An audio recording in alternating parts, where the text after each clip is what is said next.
pagpapatawad at pag-uunawaan. Yan naman siguro ang nais ng ating kapatid na si Nanay Vivian.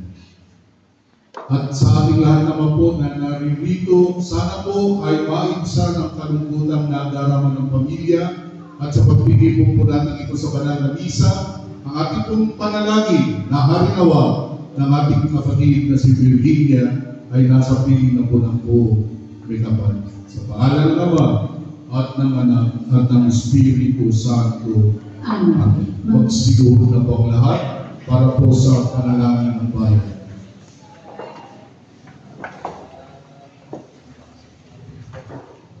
Sa kapayapaan, manalangin tayo sa Panginoon. Ang itutuloy po natin, Panginoon, sa iyong mga kamay ay inihabilin namin ang kanyang kaluluwa. Pakiulit po. Panginoon, sa iyong mga kamay ay inihabilin namin ang kanyang kaluluwa. Panginoon, yung sinabi na saan may 2 o 3 nakakatipon sa iyo, naroon ang kasama nila. Dahil po dyan, tagabin mo ang aming pagkakaisa sa panalangin para sa kaluluwa ng iyong lingkod na si Virginia. Tugon. Panginoon, sa iyong mga kamay ay inihabilin namin ang kanyang kaluluwa. Yung pinahayag, Panginoon, sa pamamagitan ng iyong salita at gawa, na ikaw ang kaginawaan ng lahat ng nasa ligali. Tulutan mo na ang pamilya nito na nahapis dahil sa pagkamatay ng aming kapatid na si Virginia ay makasugpo ng pagginawaan sa iyo. Tugon. Panginoon, sa iyong mga kamay ay inihabilin namin ang kanyang kaluluwa.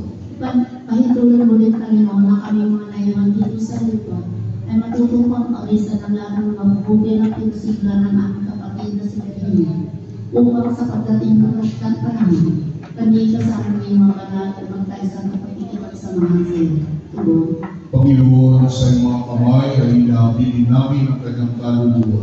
Mataintin namin pinapanalangin, Panginoon, na si Virginia na napatakan ng pagdaan ng Santisima Trinidad sa Dinya ay nakapating sa lubluin ng iyong mga banal sa kalangitan alang-alang sa kanyang laging nabubuhay upang mamagitan para sa amin. Tugon. Panginoon, sa iyong mga kamay ay inihabilin namin ang kanyang kaluluwa at nawa sa pagdating ng kamanapan ng iyong kaharian, kami na may bukod sa pananampalataya ay may salalan sa iyong pagpapalang tangal. Amen. Magsigalay ako. Mga kapatid, dahil ang katawan ni Kristo sa pamamagitan ng isang Espiritu, tayo ay pinagsang katawan lang tayo binatan. Panatilihin natin ang pagkakaisa na dulot ng Espiritu sa ligis ng kapayapaan. Na ginawang sumainyo ang kapayapaan ng Panginoon. At sumainyo. Magbati akong saksa ng kapayapaan.